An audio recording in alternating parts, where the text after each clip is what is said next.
One-sided friendships are sneaky, especially for a highly sensitive person, an HSP.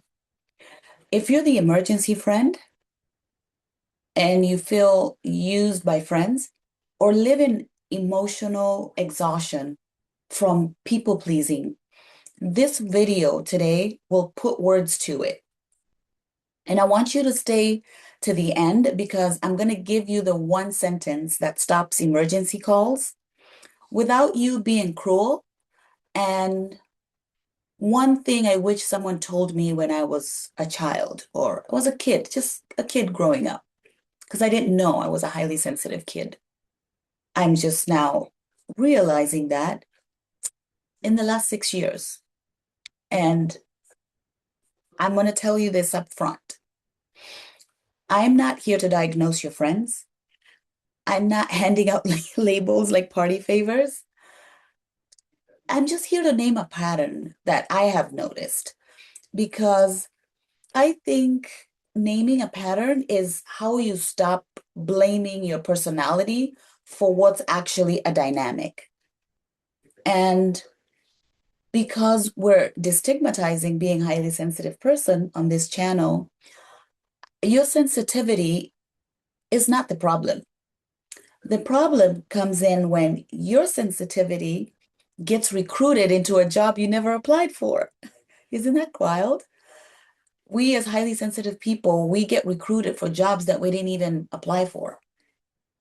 And I'm going to give you 5 signs you're in a utility friendship, which is also known as, or I like to call it, I'm your free therapist friendship.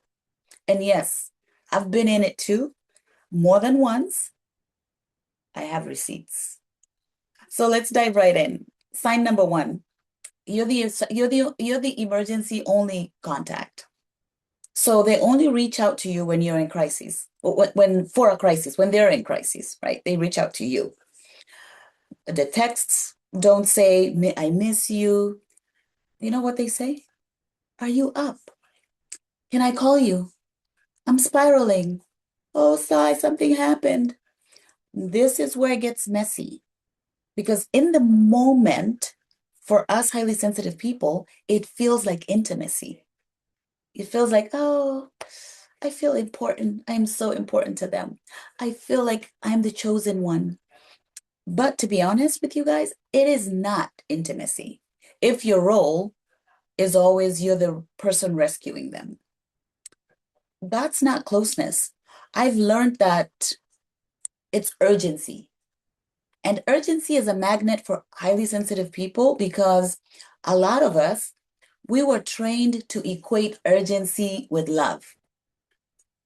Let that sink in. Because then the question becomes, do they call you because they cherish you or because you regulate them? Mm. Do they call you because they cherish you or because you regulate them? I like that one. That's a good food for thought, which takes me into sign number 2. Your body braces when you see their name and you're like, oh, it's them again. Your jaw, classic, tightens. Your shoulders, you just tense up. Stomach drops. The one that really gets me, I instantly feel fatigue. Isn't that crazy? And you know what that is that I've discovered? That's your nervous system. It's clocking you that and letting you know if you do pay attention, it's going to cost. It is going to cost you. And if you keep overriding that signal, you don't become kinder. You know what actually happens? And this is crazy because I've paid attention to that. You become resentful. And resentment, it's just your body trying to protect you because your mouth would not. Isn't that crazy? Wow. Wow. Even just saying that out loud and hearing me say that because your body is just trying to protect you because your mouth would not. And that's where, when in my previous video, I talked about you have to take that pause. You have to just take a beat and just pause and ask yourself. Takes me to sign number 3.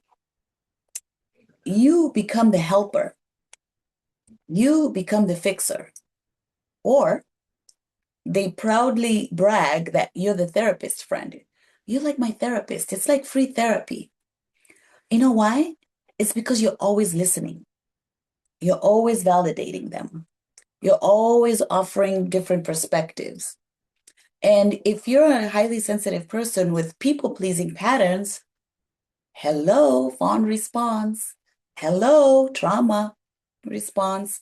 Your empathy turns into over-functioning, into over-explaining. And the friendship starts to feel like, which is what I've noticed, is you give, they take. You hold, they vent. You pour, boom, they're gone, they leave. That's not a relationship. That's a transaction.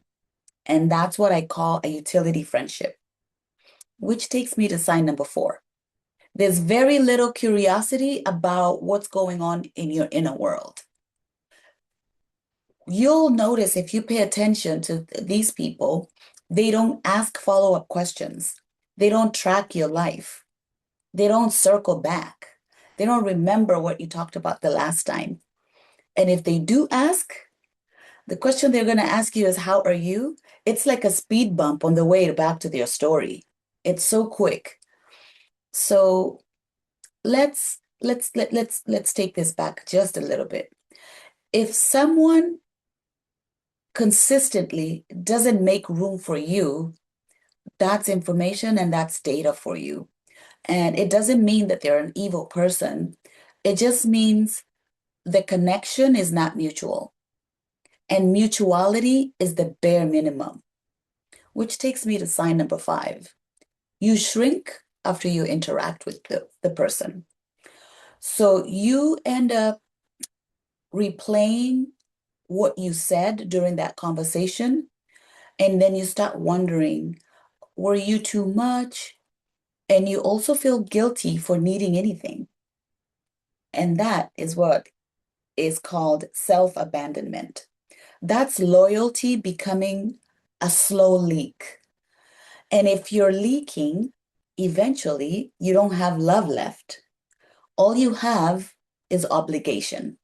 It's just an obligation, which brings me back to the conversation we had on yesterday about guilt isn't love.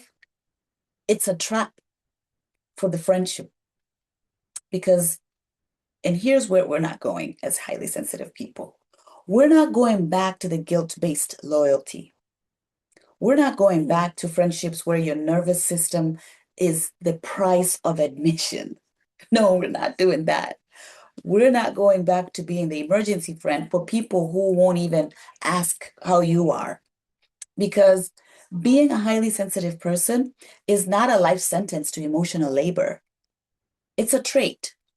And it can also be, this is key, it can be our superpower, your superpower, but only if you protect it. And here's what I want you to try, the calm sentence, as I call it. You have to tell the person, I can't hold that right now, but I hope you're okay. And the tiny reset for today after you watch this video, before you respond to the next urgent message, I want you to put one hand on your chest and ask, is it me or is it the guilt saying yes? And you have to come back and let me know in the comments, what do you notice? Because if this gave you language for your life, I want you to give me a thumbs up so I know that you're here with me. And if you're enjoying my stories and the way that we connect what's happening in your friendships to what's happening in your body, the best compliment you can give me is subscribe below, because this also helps the channel reach other highly sensitive people who think they're too sensitive when they're actually just over relationally employed, as I call it. I also want you to hit the notification bell so you don't miss the next episode. And check the playlist I made with you in mind because this is a community. It's not a classroom. I'm going to put the link in the description below. And if you're new here, my name is Sly. I'm a registered nurse. I work in pediatrics, been in the medical field for 30 years. And I am destigmatizing being a highly sensitive person in real time, one story at a time. I want you to also let me know in the comments which sign hit you the hardest, 1 through 5. And did your was it body versus guilt question change anything for you? And I also want you to always remember that this journey is something that happens in small doses. We heal in small doses as highly sensitive people. Be patient with yourself, be kind with yourself. And I want you to know you're also doing better than you think.